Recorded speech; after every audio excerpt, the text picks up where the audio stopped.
اعوذ باللہ من الشیطان الرجیم بسم اللہ الرحمن الرحیم یا ایھا الذین آمنوا لا تتخذوا بطانۃ من دونکم، اہل ایمان مت بناؤ اپنے بھیدی اپنے سوا کسی کو، یعنی رازدار نہ بناؤ سوائے کسی مسلمان کے جس کے بارے میں اطمینان ہو، صاحب ایمان ہے، اس کے علاوہ کسی اور شخص کو اپنا بھیدی نہ بناؤ۔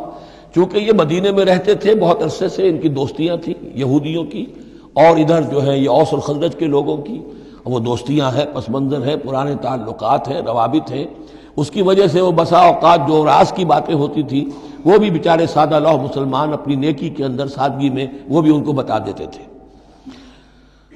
لا تتخذوا بطانۃ من دونکم لا یالونکم خبالا، وہ تمہارے لیے کسی خرابی میں کوئی کسر نہیں چھوڑتے۔ ودوا ما عنتم، انہیں پسند ہے وہ چیز جو تمہیں تکلیف میں ڈالے، مشقت میں ڈالے۔ قد بدت البغضاء من افواہہم، ان کی جو دشمنی ہے تم سے وہ ان کے منہوں سے بھی ظاہر ہو چکی ہے، ان کا کلام ایسا ہوتا ہے، آتش برساتے ہیں زبان سے۔ وما تخفی صدورہم اکبر، اور جو کچھ زبان سے ظاہر ہوتا ہے وہ تو پھر بھی کم ہے، ان کے دلوں کے اندر جو آگ بھڑک رہی ہے دشمنی کی اور حسد کی، وہ اس سے کہیں بڑھ کر ہے۔ قد بینا لکم الآیات ان کنتم تعقلون، ہم نے تمہارے لیے اپنی آیات کو واضح کر دیا ہے اگر تم عقل سے کام لو، یعنی باز آ جاؤ، اپنے اس طرز عمل کو دیکھو۔ ہاں انتم اولئک تحبونہم، تمہارا حال تو یہ کہ تم ان سے محبت کرتے ہو، شرافت ہے تمہاری، سادہ لوحی ہے، پرانے تعلقات ہیں، ان تعلقات کو تم نبھانا چاہتے ہو۔ ولا یحبونکم، لیکن جان لو وہ تم سے محبت نہیں کرتے۔ وتؤمنون بالکتاب کلہ، اور تمہاری شان یہ کہ تم پوری کتاب کو مانتے ہو، تم تورات کو بھی مانتے ہو، انجیل کو بھی مانتے ہو۔ یہ نصیبا من التورات آیا تھا نا، نصیبا من الکتاب، کتاب ہی کا ایک حصہ تھا تورات، کتاب ہی کا ایک حصہ اللہ تعالیٰ کی اس قدیم کتاب جو ام الکتاب میں سے ہی پھر یہ انجیل آئی ہے، اسی ام الکتاب سے پھر قرآن مجید کامل آیا ہے۔ تو تم تو مانتے ہو پوری کتاب کو۔ وَإِذَا لَقُوكُمْ قَالُوا آمَنَّا، اور جب یہ تم سے ملتے ہیں تو کہتے ہیں جی ہم بھی مومن ہیں، ہم بھی مانتے ہیں، بات ٹھیک ہے آپ کی۔ وَإِذَا خَلَوْا، جب وہ علیحدگی میں ہوتے ہیں، خلوت میں ہوتے ہیں، عَضُّوا عَلَيْكُمُ الْأَنَامِلَ مِنَ الْغَيْظِ، تو اب تم پر غصے کی وجہ سے اپنی انگلیاں چباتے ہیں۔ عَضَّ يَعُضُّ، انگلیاں کاٹنا غصے کہ اب کچھ پیش نہیں جا رہی، اور اسلام کا جو ہے معاملہ اور آگے سے آگے بڑھتا جا رہا ہے، لیکن یہ کہ اس کے غصے میں پیچ و تاب کھاتے ہیں، اپنی انگلیاں چباتے ہیں۔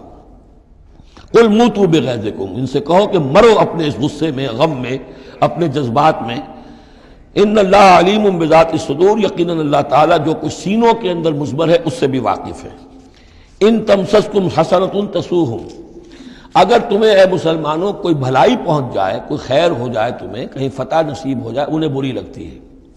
وَإِن تُصِبْكُمْ سَیِّئَةٌ یفرحوا بِہَا، اور اگر تمہیں کوئی تکلیف پہنچے، کہیں کوئی زخم پہنچ جائے، کوئی عارضی طور پر شکست کہیں ہو جائے، جیسے احد میں ہو گئی تھی، تو بڑے خوش ہوتے ہیں، شادیانے بجاتے ہیں۔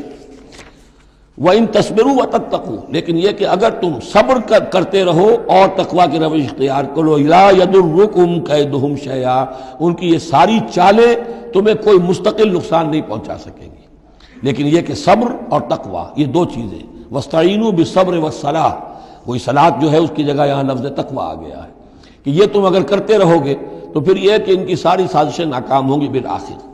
ان اللہ بما یعملون محیط، جو کچھ یہ کر رہے ہیں اللہ اس کا احاطہ کیے ہوئے ہے، یہ اللہ کے اس دائرے سے جو اللہ نے ایک حد کھینچی ہوئی ہے اس سے آگے نہیں نکل سکتے، بس اس کے اندر اچھل کود کر رہے ہیں، جو بھی ان کی سازشیں ہیں وہ ہو رہی ہیں، لیکن یہ کہ اللہ تمہیں ضمانت دے رہا ہے کہ کوئی مستقل تمہیں نقصان یہ نہیں پہنچا سکیں گے۔